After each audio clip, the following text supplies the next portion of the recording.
This is Miss Kim from Mentor Public Library, and I would like to make an announcement that we have a special story that Miss Mary will be reading, Falling for Rapunzel, to introduce our summer reading program. And how many of you out there know the story of Rapunzel? How many of you out there have ever seen the Disney movie Tangled? Well, if you have, you know Rapunzel is about the princess who lives in a tower, and she has to let down her long hair for the prince to climb up. Well, Miss Mary's story is a little bit different than the Rapunzel that you know. So if you enjoy the story, remember that our summer reading program will have lots of fairy tales and lots of mythology. So we hope to see everybody at the library when we reopen. Hello, we have a special story for you today. It's called Falling for Rapunzel by Leah Wilcox.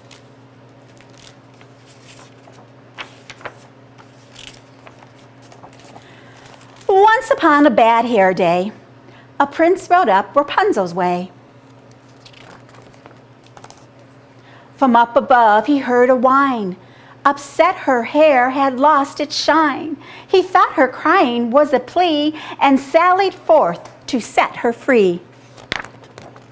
Alas, she was too far away to quite make out what he would say. Rapunzel, Rapunzel, throw down your hair. She thought he said underwear. No, Rapunzel, your curly locks. Rapunzel threw down dirty socks. Please, love, just your silky tresses. She thought he asked for silky dresses. In lace and frills up to his head, the prince's cheeks were blushing red. Rapunzel, do you have a rope? Rapunzel dropped a cantaloupe. It burst in pieces on his head. Oh, bad catch, Rapunzel said. Perhaps, he sighed, this is a test, and bound by love, he did not rest. Okay, Rapunzel, how about twine? She heaved out her blue ribbon swine.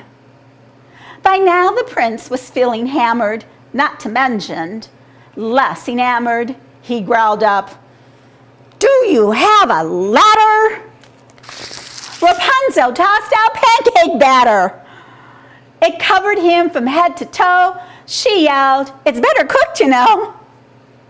At this, the poor prince had a cry, then cupped his hands for one last try.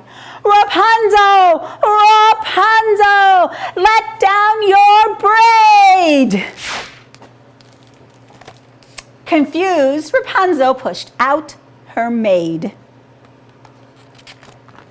The maid fell squarely on the prince, quite pleased with the coincidence. She nimbly jumped up off his lap and soon revived the flattened chap. Then smiling said, for what it's worth, you'll find I'm really down to earth. His young heart thrilled. He gave a hoot. For what was more, the maid was cute.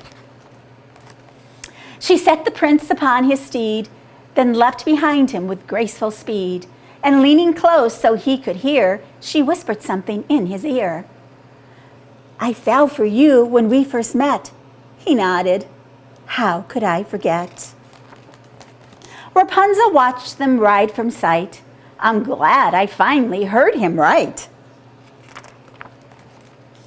I hope if they come back for more, they'll think to knock on my back door.